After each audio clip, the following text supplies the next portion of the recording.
tardes a todos. Perdón por el retraso que me ha impedido incluso ponerme la corbata y esta cosa seria con la que os he venido a visitar estos días pasados.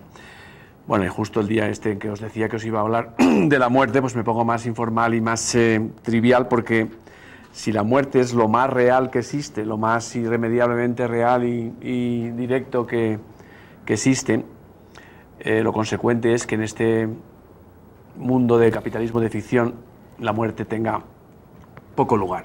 De hecho, hoy nos parece que la muerte es un absurdo en este mundo en el que las cosas están dispuestas para mantenernos entretenidos, en pasatiempos, en ocupaciones que nos disipan.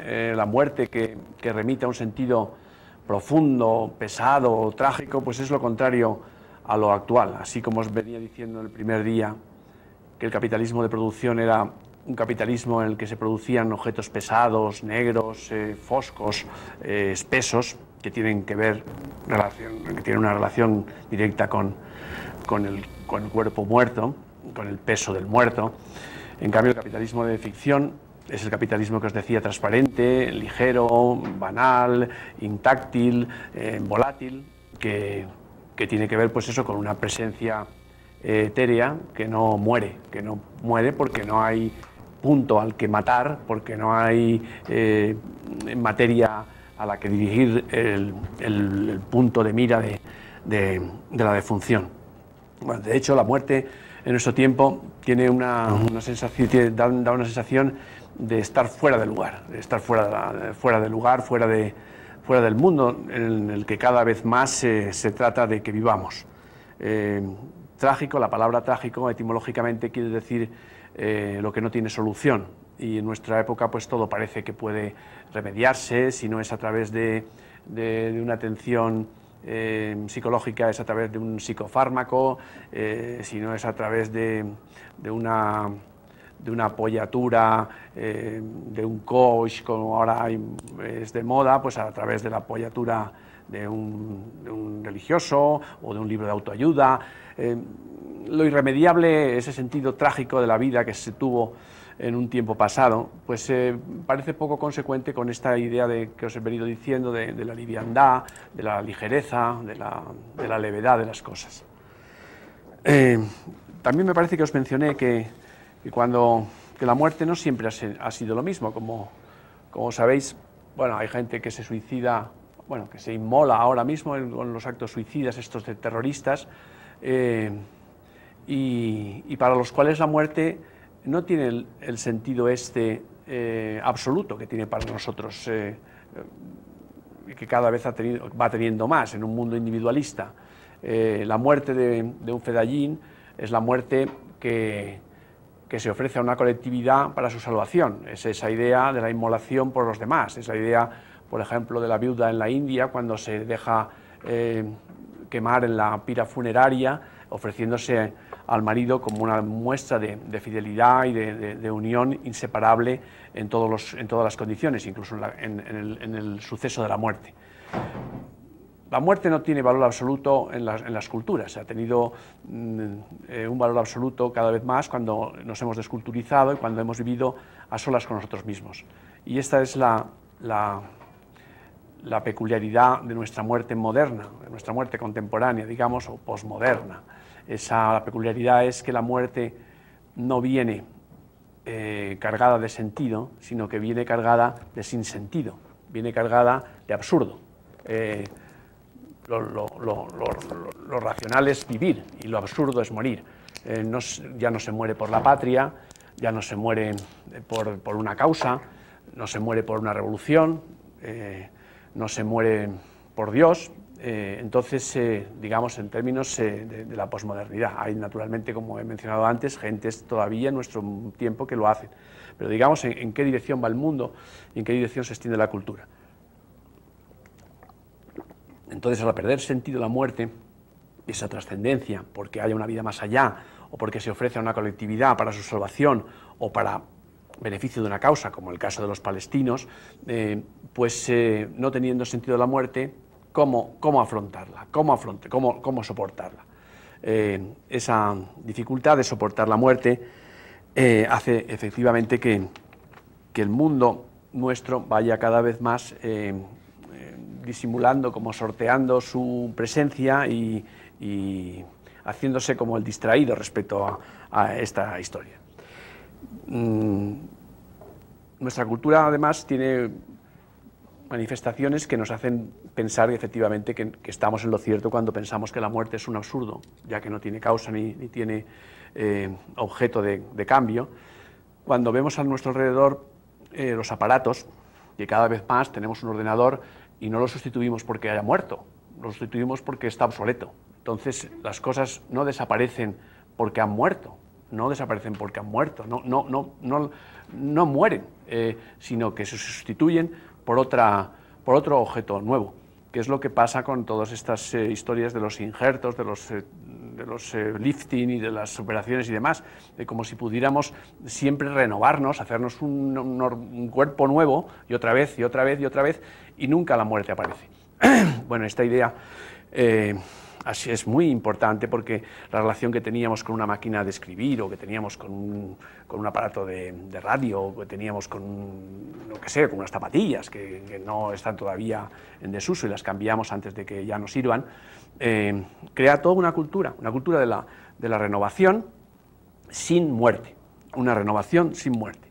En Estados Unidos hay encontré una funeraria en Dallas que se llama White Light, luz blanca, que vende unos féretros personalizados, como ya os decía, de esto de la idea de la personalización, bueno, que sí escoges pues todos los detalles del féretro y demás para que sean un reflejo de tu personalidad. Y esos féretros,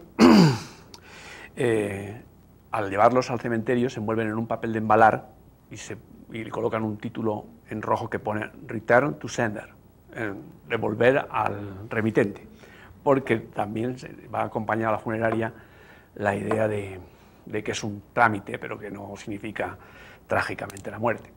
Bueno, en España hay una funeraria que se llama La Siempre Viva, que tiene que ver también con esta idea, aunque es una idea tradicional, ¿no? Bueno, también, por otra parte, del lado de la ciencia y de la biología, hay razones para esperar que los humanos, si no digamos, vivan eternamente, doblen su esperanza de vida. Y claro, doblar la esperanza de vida a una altura en la que la esperanza de vida está entre los 70 y entre los 75, los 85 años, en torno así, doblar la esperanza de vida es ya como pensar en una eternidad virtual. Bueno, esto lo han dicho biólogos importantes como Michael West, que dice: nos encontramos cerca de transferir la característica inmortal de las células germinales a nuestros cuerpos y eliminar esencialmente la vejez. Bueno, eliminando la vejez, pues ya empezamos a eliminar signos de muerte. Claro, un joven no se va a morir si no es por una cosa muy improbable. Los que se mueren son verdaderamente los que se consumen. Pero eliminando la idea o la visión de la consumación, o de la consumición, pues se aparta la idea de la muerte. Bueno, en el 2000, además, biólogos también desactivaron un gen de una lombriz que a lo mejor habréis leído en los periódicos, que se llamaba la Canorhabditis elegans, que era un gusano, que quitándole ese gen vivía hasta tres veces más de lo que vivían sus colegas, sus gusanos, ¿no? Entonces, claro, si ellos vivían 3 veces más, suponía, aplicado eso en la equivalencia humana, que nosotros podríamos llegar a vivir hasta 240 o 250 años de vida, con lo cual ya uno se quedaba conforme, ¿no? De modo que, ¿cómo resignarse a morir sabiendo que ya están manipulando, trajinando con los genes que prolongan la vida, con elementos que evitan la vejez, etcétera, etcétera? En 1950, en España, no sé lo que pasaba en México, pero en 1950 los hombres no llegaban o tenían como media de edad de esperanza de vida unos 50 años. En cambio, ahora están ya en una media de esperanza de vida de 75 años. Quiere decirse que, me parece que es, no tenía por algún lado el dato, pero vamos, lo que viene a ser es que que como cada 10 años aumenta la esperanza de vida 6 o 7 meses, de modo que si esto lo vemos así, pues entonces todavía es más insoportable la muerte, porque si nos esperáramos, si hubiéramos nacido antes, no tendríamos esa fatalidad, de modo que no se hace un absoluto la muerte otra vez. Luego, en torno nuestro, hay una idea de que las cosas se prolongan mucho. La gente que tiene ahora 30 años parece que tenga 20 y tantos, 30 y tantos parece 20 y tantos, que tiene 40 y tantos parece que tenga 30 y tantos, y así sucesivamente. En los casos, por ejemplo, de actrices del cine, Bette Davis obtuvo su Oscar cuando tenía 27 años, el Oscar de Hollywood a los 27 años, y se convirtió ya en una estrella de las más cotizadas de la Warner Bros. Audrey Hepburn parecía una niña cuando, como ya lo habréis visto a lo mejor en las películas, cuando a los 24 años rodó Vacaciones en Roma y ganó un Oscar, con esa película. Marlon Brando era un dios cuando tenía apenas 30 años con un tranvía llamado Deseo. Clark Gable, Jane Fonda, Barbra Streisand, Steve McQueen, Warren Beatty, Sylvester Stallone y casi todos aquellos de los que se habla cuando se habla de cine eran famosos antes de cumplir los 30 años. Sin embargo, en los últimos tiempos, si quitamos a Tom Cruise, Julia Roberts y Jodie Foster, por ejemplo, que lograron el estrellato antes de cumplir los 30 años, los héroes, digamos, del cine siguen a veces siendo un Sean Connery, un Al Pacino, un Robert De Niro o un Harrison Ford, que ya tienen cerca de los 60 años. Y si del cine se pasa a la música o a la danza, pues pasa algo por el estilo. Bruce Springsteen, Mick Jagger, Bob Dylan, Paul McCartney, Miguel Ríos, Sabina, Serrat, son gentes que tienen ya casi 60 años. Bueno, incluso en el fútbol ahora hay gentes que están jugando hasta los 36 a los 37 años sin necesidad de ser porteros, ¿no? Bueno, Christian Dior sacó un anuncio hace 2 años que decía: a partir de ahora está prohibido envejecer. Y la crema, el serum que vendía se llamaba No Age. Las manchas de edad, los rastros del tiempo, todo eso ya sabéis que en la cosmética se está atendiendo para eliminar los signos de la vejez. Efectivamente, cuando quitas los signos de la vejez no eliminas la vejez, pero como ahora lo que importa es el aspecto, el parecer, el look, etcétera, en este capitalismo de ficciones, pues ¿a quién le importa la vejez cuando no aparece a la vista la vejez?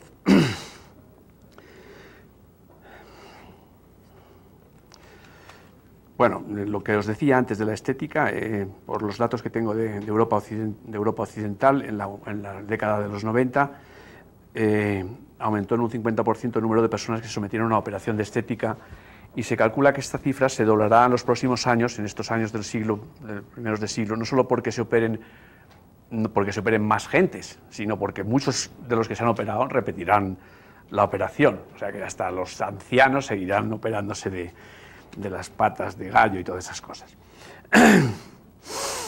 Según la Jan Persson, un futurólogo de la empresa de comunicaciones inglesa British Telecom, en el 2020 habrá la posibilidad de reponer hasta el 96% de nuestro cuerpo, entre los injertos, los trasplantes y estas cosas, ¿no? Bueno, hay en Estados Unidos una red de centros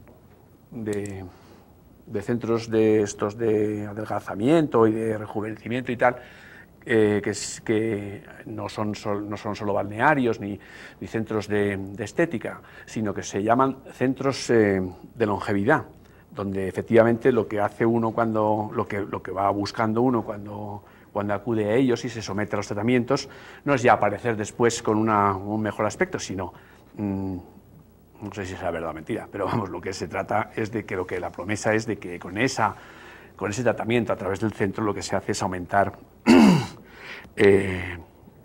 los años de vida. En Nueva Jersey hay uno de centros de longevidad, el Longevity Institute International, que dice en su propaganda: el paso de los años es inevitable, pero envejecer no. Es decir, tener un cuerpo con años no puede evitarse, pero la edad sí se puede evitar. Bueno, en fin, la apariencia en suma tiende a convertirse en la unidad de cuenta, la unidad de cuenta válida dentro de un universo de cuerpos fingidos, que es lo que estamos poco a poco llegando a componer. La vejez desaparecerá y por lo tanto solo morirán cuerpos jóvenes. cuerpos operados, clonados, injertados, inyectados, con lo que la muerte habrá mejorado definitivamente de cara. Pero también incluso de olor, porque hay una firma japonesa, los laboratorios Shiseido, que son uno de los mayores laboratorios del mundo, que venden un perfume destinado a borrar el olor de la edad. Eso dice, esta persona huele a viejo y demás, ¿no? Y se llama, este perfume se llama, bueno, Aging Odor, el olor de la edad, que es un efluvio que procede de la segregación de un ácido que se llama el ácido palmitoleico, que se empieza a emitir cuando se cumplen los 30 años y cuando se tienen 70 años la emisión es 10 veces más alta, por lo tanto la peste aumenta. Bueno, pues estos laboratorios Shiseido han preparado este perfume para que uno ni siquiera, que no parezca a la vista, sino siquiera al olfato, se pueda confundir con una persona de mayor. Bueno, esta idea de la desaparición, de la muerte o de la consideración de la muerte como un absurdo se corresponde también con ese jugar con la muerte como si la muerte fuera una suerte de ficción que dialoga con nuestra vida de ficción y la enaltece.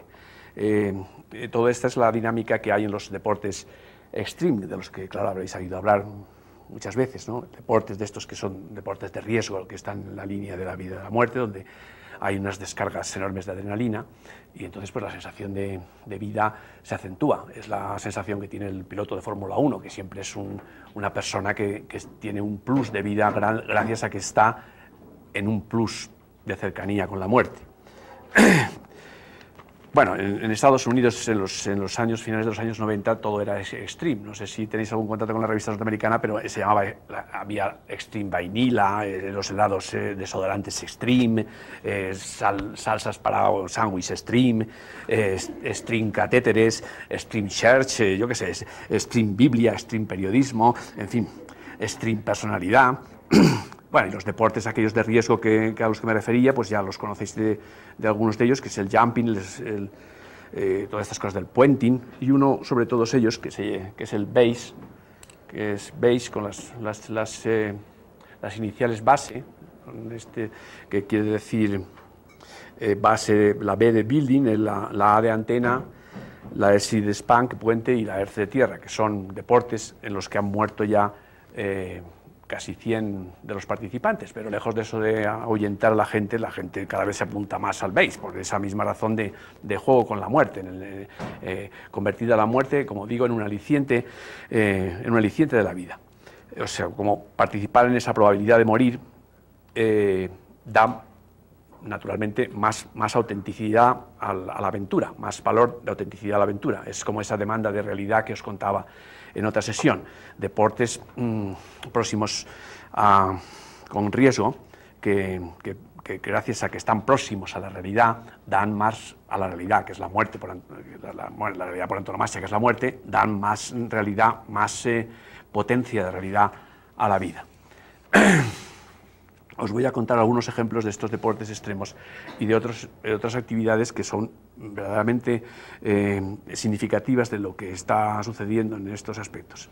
Para el marzo-junio del año pasado, y este año también, en este marzo-junio, se convoca, el año pasado se convocó, pero ha vuelto a ser convocada una competición en Internet con el nombre de Off Limits, si la queréis ver alguna vez.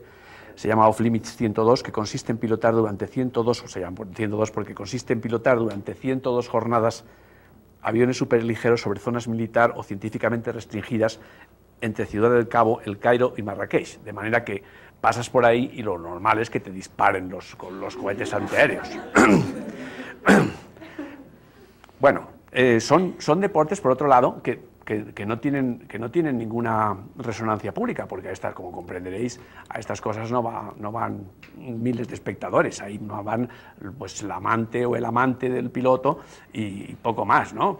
Y a lo mejor un hermano que lo quiere mucho y espera que se salve de esa aventura. Quiero decir que no son deportes para tener una recompensa pública de condecoraciones, de reconocimiento en el ayuntamiento local, ni nada de eso. Son deportes que hace uno para intensificar el sentido de la vida. Bueno, en Francia hay una asociación que se llama Combat Vital, para cuyas actividades los edificios, las fábricas, los monumentos son obstáculos naturales, como si estuviera en la naturaleza. Y las inmersiones en el Sena las hacen como si fueran las inmersiones, yo qué sé, en el Orinoco. O sea, no reparan en ninguna consideración de que se encuentran en un medio plano. En 1998, uno de los creadores de esta asociación, Combat Vital, hizo propaganda de la asociación tirándose desde un helicóptero a las aguas congeladas de Groenlandia sin equipo protector alguno. Bueno, todo esto, como digo, no les hace famosos ni nada, simplemente se trata de hacer una manifestación,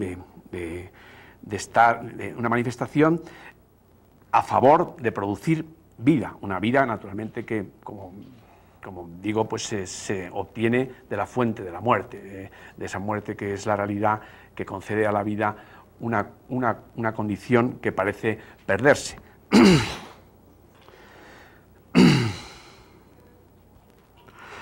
Bueno, hay otros casos que no voy a cansaros con ellos de este tipo, pero hay también en Francia una asociación que hacen una actividad cada año que se llama el Rally Gaulois, que es como si fueran los Juegos Olímpicos de los deportes de aventura. Y hace 2 años se situó ese escenario del deporte en Vietnam, y la competición exigía, para que os hagáis cargo, atravesar 1000 kilómetros de selvas empantanadas y montañas boscosas a una temperatura de 45 grados en menos de 6 días, utilizando solo una canoa o una bicicleta. Bueno, en España, donde existe también una Copa de España de Deportes de Aventura, se disputan de esta naturaleza o con menos riesgos un medio centenar de carreras al año, pero frente a las 50 que se disputan en España a estas alturas, en Francia son 500 y en otros países pues fue por el estilo. Bueno, como os decía, los deportes estos extremos buscan producir una muerte ficticia, porque no es que quieran morir, quieren estar en contacto cercano con la muerte, jugar con la muerte, con el mismo propósito que os digo de hacer intercambiable esa ficción de la vida con la ficción de la muerte. Bueno, para que os hagáis algo así global, en Estados Unidos ya hay más de 120 millones de personas que han practicado deportes de este tipo de aventuras, y las vicisitudes comprenden desde dormir en un jergón incómodo a contraer la malaria, desde la probabilidad de romperse un dedo a ser degollado por una tribu de las que no sabes en qué momento y cómo pueden reaccionar. Bueno, etimológicamente, así que os he dado la etimología de la palabra tragedia. Etimológicamente aventura es acontecimiento, la acepción es acontecimiento, que tiene que ver con todo también lo que hemos hablado en otras ocasiones en estas tardes, de la idea del suceso, de crear, de provocar suceso y espectáculo. Y si no os lo he contado mucho, os diré ahora en pocas palabras. Sí, hemos hablado de la falta de proceso en nuestras vidas, de que en la vida se veía muy presentista, muy inmanente, muy de disfrutar el momento, de aprovechar el momento, porque no había un proyecto vital que diera sentido al proceso. Eso lo hemos dicho otras veces. Bueno, nuestro entorno, nuestra realidad envolvente también es de esa naturaleza. Nuestra realidad envolvente es una realidad que se guía por la actualidad, por la naturaleza de la actualidad. Es una realidad que salta de suceso en suceso. Ayer me preguntaban, ¿tú crees que esto se recordará, eso que hablábamos de lo de Cancún, del señor este, del verde este, no se recordará? Bueno, pues probablemente le costará a ese chico la carrera política, pero ¿que se recordará? Pues probablemente no, porque mañana haya un terremoto, haya una corrupción de más grado, se produzca otra invasión en una zona cercana, haya un problema aquí o cerca de aquí. En suma, estamos todos los días, y así funcionan los medios de comunicación, de los que también me referí. Los medios de comunicación funcionan todos los días con la avidez de la noticia, pero medios de comunicación ya es todo. O sea, medios de comunicación ya es todo. O sea, nuestra realidad se está produciendo con la naturaleza del accidente. Este invierno pasado hubo una exposición en la Fundación Cartier de París que montó Paul Virilio, que es un autor que os recomendaría, Paul Virilio,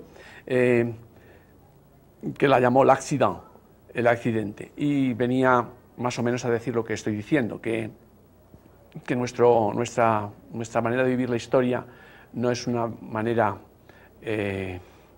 articulada, sino que se produce a través de explosiones, precisamente de desarticulaciones. Por eso muchas veces nos falta un sentido de nuestra vida, porque lo que tenemos son sonidos, son explosiones, pero no sentidos. Eso que decíamos ayer, la vida está, nuestra contemporaneidad está cargada de medios, pero desertizada de fines. La finalidad no la conocemos, lo mismo que tiene que ver con lo que os contaba del progreso, así como ha habido momentos en que se tenía una idea optimista del progreso y se confiaba en el porvenir. Cuando se pierde esa idea optimista del progreso, lo único que cabe es vivir el instante, el presente y sus particularidades cada vez que se producen acontecimientos. De manera que la forma de presentarse las cosas como sucesos o como acontecimientos está ocupando casi toda la escena. Yo creo que aquí también estará sucediendo en los telediarios, que cada vez más se componen de sucesos, de secuestros, violaciones, incendios, catástrofes, inundaciones, robos, no sé cuántos. En Estados Unidos, en los telediarios, que no se ocupan mucho de la política y tampoco del exterior, los bloques del telediario son tres. Uno es sucesos, otros son deportes y otro es el tiempo. Y con eso acaba todo. Pero claro, si vamos a ver, el suceso es la explosión de algo. El deporte es el resultado imprevisto, que es lo que, o yo qué sé, o el accidente, o la actuación indebida del árbitro, en fin, otra cosa también imprevista. Y el tiempo, pues no me digamos nada de lo que imprevisto que es. Bueno, quiero decir que la naturaleza del accidente está ocupándolo todo y ocupando también esta naturaleza de la sociedad. Como consecuencia también, la sensación de que no estamos a seguro gana cada vez más lugar. Podemos ser en cualquier momento sorprendidos por una circunstancia que no podemos controlar. De modo que el pánico, ese pánico, digamos, que representa tanto la secreción de adrenalina de los juegos de aventuras, el pánico está naturalmente en esos deportes de aventuras provocados, pero también el pánico está instalándose en la sociedad como una emoción posmoderna. Esa es la idea esa del terrorismo universal, del terrorismo internacional. Todos podemos ser atacados en cualquier momento y sin ninguna razón. Esta sensación de que ha ganado mucha presencia en Estados Unidos y presencia en otros lugares después del 11 de septiembre. Ayer hay un comunicado de Al-Qaeda diciendo que no se confíen, que se sienten que está muy amenazado Estados Unidos. O sea, pues si faltaba poco, toma otra dosis de pánico, ¿no? Y cuando aquella decaiga, pues vendrá la CIA y dirá que hay una conspiración ya en marcha, o el Bush diciendo que tenemos que mantenernos alerta respecto a la guerra que nos asedia. Así como os he dicho que la muerte tenía una acepción en un tiempo y en otro, el miedo también ha tenido otra acepción en un tiempo y en otro. Hay un libro que se llama precisamente así, El miedo en Occidente, de un autor que se llama Jean Delumeau, que también habla del amor en Occidente y de otras cosas así a lo largo de la historia. Este libro de Jean Delumeau, que se llama El miedo en Occidente, que fue publicado en 1989, recordaba que hasta el tiempo de la Revolución Francesa sentir miedo era una indignidad, una emoción que también Montaigne en sus ensayos asignaba a las gentes humildes, a las gentes ignorantes, débiles, con flaqueza de espíritu. Pero no correspondía naturalmente el miedo ni a los héroes, ni a los caballeros, ni a las clases altas que basaban en esa valentía su dignidad. El valor hacía nobles y el miedo hacía indigno. Pero ahora, sin embargo, ya no es vergonzoso tener miedo, ni sentir pánico, ni nada por el estilo, ni tampoco juzgar con su ficción, que es lo que se está haciendo, juzgar con la ficción del miedo. Esto, como otras cosas que os vengo diciendo, no todas, pero muchas de las que os vengo diciendo, pues tienen un foco cultural en Estados Unidos. Como os decía, pues Estados Unidos ha invertido mucho dinero, muchos años en transmitir su cultura. Y Estados Unidos es un país Es un país que, ya que vino al caso, os diré dos palabras, porque a veces no se comprende desde los pueblos como los nuestros, católicos, latinos, adúlteros y todo eso, que se escandalicen tanto porque salga un pecho de esto en la Super Bowl y estas cosas. Bueno, Estados Unidos es un país muy teocrático, no hay más país teocrático que Estados Unidos, ni Irán, que es un país teocrático, es más teocrático que Estados Unidos. En Estados Unidos, ya sé que México es un país muy religioso, pero no hay comparación con lo que lo es Estados Unidos. Y sobre todo, no hay comparación con lo que Estados Unidos piensa de sí mismo en cuanto a tierra religiosa. Estados Unidos se funda sobre una base teocrática, la acta fundacional de Estados Unidos define al país como un lugar de libertades donde pueden convivir toda clase de confesiones. Lo que no prevén de ninguna manera es que pueda haber alguien que no tenga una confesión religiosa. O sea, podemos predecir que haya un presidente negro, una presidenta, un presidente homosexual, yo qué sé, un presidente bisexual, pero un presidente ateo, nunca. Eso no habrá un presidente ateo, nunca.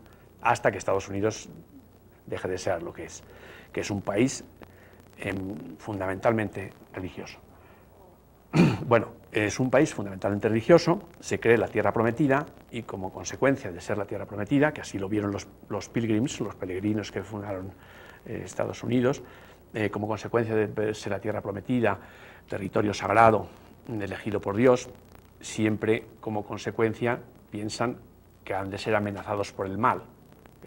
Reagan, no hace tanto, pues calificaba a la Unión Soviética como el imperio del mal. La idea de la amenaza del mal está en las portadas de los periódicos y de las revistas de Estados Unidos cada 2x3. Porque claro, un bien de esa naturaleza absoluta, ¿cómo no va a temer ser atacado por las fuerzas del mal? Entonces la recreación del miedo, el cultivo del miedo es connatural a Estados Unidos. Unas veces han sido los comunistas, pero si no han tenido comunistas han inventado marcianos, si no han tenido marcianos han inventado virus misteriosos, si no han virus misteriosos han inventado terroristas, como en el caso actual, inventan lo que sea, pero la idea es fomentar el miedo, la idea de ser precisamente por ser tan elegidos y tan privilegiados y tan bendecidos, pues siempre habrá alguien que atente contra ellos, como las fuerzas del infierno no prevalecerán contra ella, pues eso, siempre hay algo que está tratando de prevalecer sobre ella sin conseguir, naturalmente, ¿no? Así que realmente una de las cosas que se ven en Estados Unidos con facilidad en la televisión, eso es que más allá...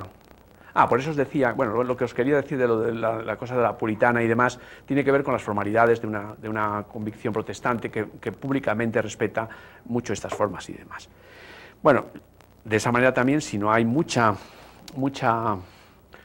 pornografía así a acceso de los niños, y eso como pasa en Francia, que se llegó a comprobar en el año 2001, que se llegó a comprobar que los niños de 12 y 13 años habían visto ya más de 10 películas pornográficas, ¿no?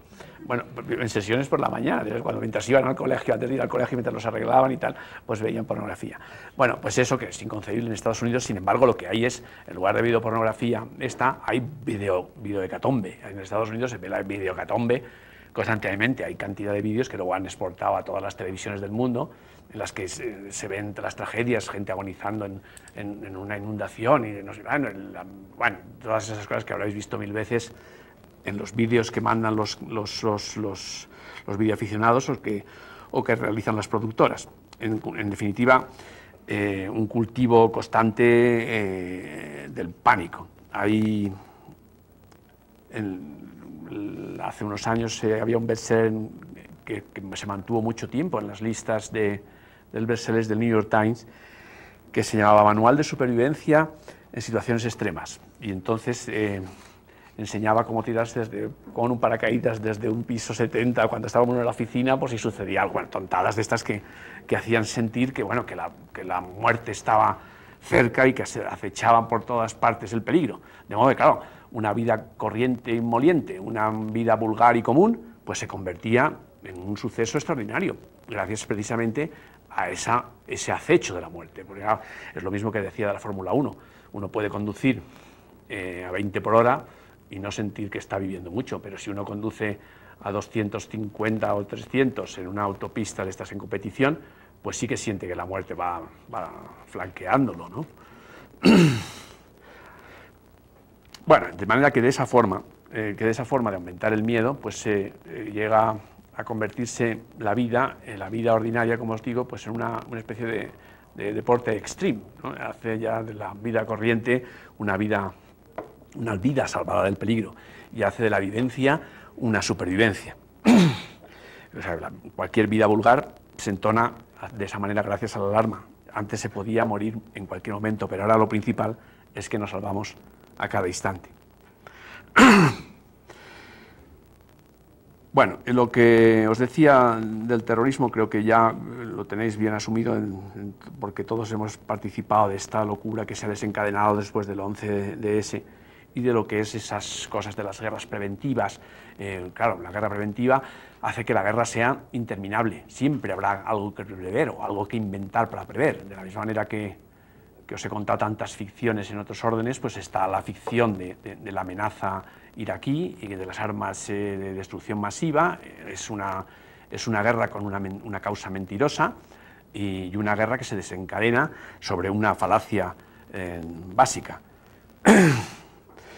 Bueno, quería, sin embargo, haceros ver que el terrorismo es la forma de intercambio imposible. El sistema capitalista se caracteriza muy sustantivamente por el intercambio, todo se intercambia. El amor incluso la relación de pareja, uno piensa en el otro también como un bien para sí a cambio de lo que da, de modo que a veces la gente desde fuera dice, hombre, esa chica no te la mereces, ¿no? Ese chico no te lo merece, ¿no? Porque se ponderan a ver las cosas, a ver cómo se intercambian. La idea del intercambio es muy presente porque está en el mercado por todas partes, pero el terrorismo no intercambia, porque el terrorista su función es matar o crear terror. O sea, eso no se intercambia de ninguna manera, sino el terrorista desaparece. Entonces su supervivencia está en no intercambiar, en mantenerse fuera del intercambio. De manera que eso parecería una cosa fuera del sistema. Sin embargo, lo que pasa en el capitalismo de ficción, que esto no pasaba en el capitalismo de producción, porque no lo podría hacer, pero dentro del capitalismo de ficción, el contravalor del terrorismo se deduce no del cara a cara efectivo del supuesto canje, sino del efecto especial, ¿no? O sea, digamos, no del intercambio de bienes, sino de la incanjeabilidad del mal. O sea, todo se hace como una ficción. Realmente el terror es una ficción de terror y el miedo es una ficción del miedo. Entonces, en ese nivel de ficción es donde se produce el canje, no al nivel de las realidades de los bienes más tangibles que veíamos en los otros dos capitalismos anteriores. Bueno, es la fuerza, digamos, por decirlo de una manera concisa, que es, bueno, en definitiva lo que os he dicho, es la conversión de la realidad existente en ficción y de la ficción del terror, de la amenaza esa, en realización del miedo, o en una realidad, como os decía, extreme, que vuelve a dar sentido a la vida. O bien, decirlo de otra manera, gracias al terror omnipresente, la vida entera se transmuta en algo excepcional. La realidad se transmuta en una transrealidad. La política ya no es la política, sino que es una transpolítica, y el Estado ya no es el Estado, sino es un estado de emergencia permanente.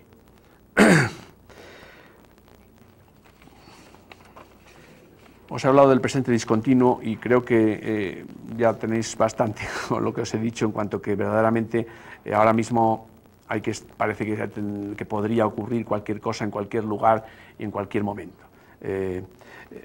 Patek Philippe, que anuncia un reloj de estos tan caros que tiene Patek Philippe, dice, ¿quién serás en las próximas 24 horas? Dice el reloj. Anuncia lo de las 24 horas, pero añade, ¿quién serás en las próximas 24 horas? Porque ya nadie puede dar por seguro lo que será y cómo serán las cosas. Sí, el porvenir, como decía el director del Instituto de Altos Estudios de la Defensa de Francia, decía, el porvenir es cada vez menos previsible, está menos por ver y por venir. la circulación, esa veloz de todas las cosas, hace que las cosas sucedan de una manera cada vez más súbita. A veces incluso suceden con ese fenómeno del Mach 2, de los aviones que van más deprisa, a mayor velocidad que el sonido, que llega antes el avión que el sonido, de manera que te ha llegado el impacto y después te ha llegado el sentido del impacto, de qué viene ese impacto. Esa es una sensación de muchas cosas de las que suceden y de las cuales podemos ser testigos continuamente. Ahora mismo en la campaña electoral española yo escribía también con esta dirección, con esta guía de las cosas, pues escribía esa misma reflexión, de que ahora veíamos que iba a ganar el PP, pero mañana sucedía que encontraban a uno con una corrupción del PP y entonces la cosa se inclinaba al PSOE, pero cuando ya se inclinaba al PSOE resulta que el Carlos Rovira se entrevista con ETA y se inclina hacia el PP. Bueno, así ha venido sucediendo en los últimos 2 meses con la campaña preelectoral, porque la campaña propiamente dicha empieza esta noche. Bueno, esa sensación de que ya no vale la ideología consistente de un partido y su pensamiento como ofrenda de una alternativa, sino que circunstancias aleatorias pueden cambiar la imagen de una u otra oferta, la imagen de una u otra elección. Esa sensación es la que estamos viviendo, pues también, pues por decir una cosa que la vemos todos, pues la campaña norteamericana, el Kerry que está, el John Kerry que está ahora, pues no había aparecido. Estaba el Dean, que iba a ser el opositor a Bush, pero encima, hace cosa de 40 días, Bush tenía un 70% del electorado a su favor y ahora nos llega al 50%. ¿Cómo puede ser que y produzcan esos desplazamientos? Pues esa es, digamos, una tónica de nuestros tiempos, un estilo del tiempo. Yo le llamé a mi libro El estilo del mundo porque me parecía muy ambicioso llamarle el espíritu de la época, que esas cosas que se hablaban antes con Kant y todos los grandes pensadores, y tampoco pues llamar el espíritu del tiempo, pero el estilo del mundo, es el estilo de las cosas, cómo las cosas se toman, cómo se viven, y finalmente, por eso mismo, cómo se reflejan en nuestras realidades. Hay finalmente una idea que me gustaría que entendierais, pero que naturalmente necesito de vuestra participación y que haría de colofón de todo lo que os he venido diciendo, y es que no habiendo, como os he dicho, pues no viendo sentido a la muerte, no teniendo proyecto en la vida, estando más en la actitud de vivir el instante y sacar el mayor provecho de la experiencia, llega un momento en que se produce una escisión entre nosotros y nuestra vida, de modo que podemos tener un ordenador, acceso a Internet con tarifa plana, podemos tener un coche con muchas prestaciones, una experiencia de viajes maravillosa, pero digamos que el artefacto más importante que tenemos es nuestra vida. Esa idea de que estamos escindidos de nuestra vida. Nosotros somos propietarios de una disponibilidad, de una disposición que es nuestra existencia. Nuestra existencia como, digamos, el electrodoméstico más complejo, el artefacto más lleno de posibilidades. Y nuestra misión sería sacarle el mayor partido a esa posibilidad, como pasa con los ordenadores, que a veces utilizamos sus capacidades en un 20%. Pues es decir, tenemos una existencia de la que podríamos obtener una cantidad enorme de beneficios si nos aplicáramos a conocer cómo hacerlo y si nos interesáramos por conocer sus posibilidades y dedicarnos a ellas. Bueno, esa idea de la vida como un objeto de consumo, o como un objeto, que yo diría ya dentro de la línea en la que venimos reflexionando, como un objeto de ficción. O sea, porque ahora ya nosotros no estamos debajo de nuestra vida, o sea, decimos, o sea, no estamos debajo es decir, nuestra vida no está sometida a un Dios, a una patria, a una revolución. No damos la vida por una revolución, no damos la vida por Dios, no damos la vida por otra patria. La vida es nuestro bien preciado, no es algo que nos haya otorgado algo superior y que tengamos que respetar. La idea, por ejemplo, misma de esa del suicidio, que se castigaba con el pecado mortal, más mortal de todos los mortales. Encima que te matabas, encima era pecado mortal. Y bueno, porque la vida no te pertenecía, la vida le pertenecía a Dios y tú eras un mero usufructuario. Ahora, una vez que tú eres el propietario de la vida, tú dices, bueno, soy como si tuvieras una finca, ¿no? Pues aquí planto no sé qué, allí lo dedico para pasear, aquello para hacer carreras de bicicletas, lo que quiera que sea. Pero la vida me pertenece a mí y es lo máximo, no lo único que tengo, sino lo máximo que tengo. Dentro de eso entra todo lo demás, pero se ve, como digo, con esa sensación de yo, el propietario de mi vida, no es nada superior a mí, y yo dispongo de ella de la forma que me produzca mayores satisfacciones y la dispongo y la distribuyo pues según mis preferencias y probablemente, como hemos venido diciendo, momento a momento para sacarle la mayor intensidad. Hay una película que habréis visto algunos de vosotros que se llama The Game, ¿no? El juego, esta de Michael Douglas, que el regalo que le hace su hermano, que son los dos, me parece que eran los dos muy ricos, ¿no? Pues el regalo que le hace el hermano a Michael Douglas es la posibilidad de vivir experiencias extreme. Entonces, el Michael Douglas pasa canutas de aquí para allá, pero claro, todo eso era el mayor regalo que le podía hacer, o sea, la máxima succión y disfrute de la vida. Bueno, ahí se ve muy bien cómo la vida se convierte en un objeto de ficción, en todas sus dimensiones. Y en esa situación hemos llegado a caer, en que ya no sea, digamos, una realidad de ficción y todas estas mentiras que, bueno, más o menos sabemos que no sé qué, pero ahí vamos manoteando en medio de esta atmósfera que nos envuelve, sino que nosotros mismos disponemos de nuestra vida como ese objeto de ficción que ilustra la película The Game, que lo representa muy bien, la vida como oportunidad de vivir las máximas ocasiones extremas, la intensidad, esa sensación de decir, he aprovechado mi vida, pero no me arrepiento de lo que he hecho, cuando todo lo que has hecho han sido calamidades a lo mejor, pero no me arrepiento nada de lo que he hecho, pues porque tiene una sensación de que ha sacado partido a esta oportunidad, de esta ración de vivencia, una ración de existencia, que con esto acabo, una razón de existencia que, como se ilustraba ayer con eso de la serie de los telefilms, si se vive punto a punto, sin una línea que se encime o sin un destino al que llegar, pues parece eterna, porque claro, el punto, ¿cuándo acaba? ¿No?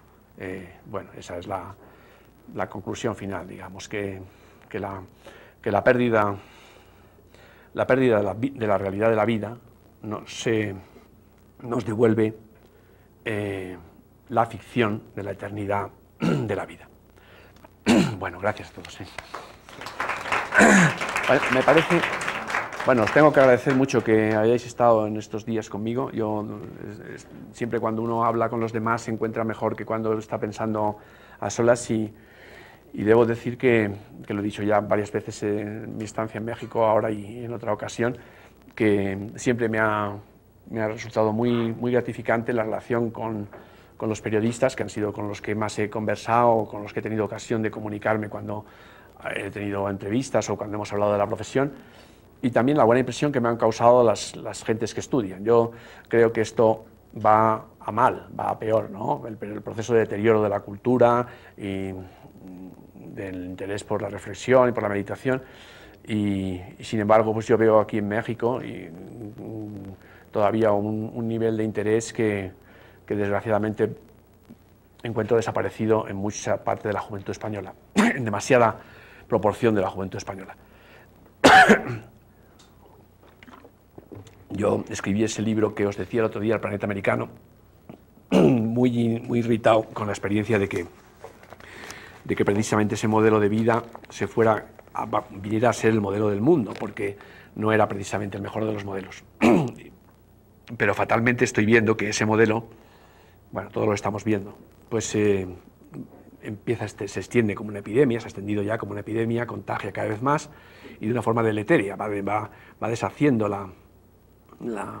el tejido conjuntivo y se va desarticulando mucho el pensamiento, la meditación, la reflexión y por lo tanto pues, la energía para crear una realidad mejor. Yo creo que todavía veo en vosotros, no porque yo os conozca uno a uno ni nada de eso, sino por la sensación que he tenido cuando te he hablado con algunos particularmente y por los compañeros que he conocido, que todavía eso está aquí y que pensar que eso es una condición que se ha de perder fatalmente para desarrollarse, pues es una gran equivocación, un grandísimo error.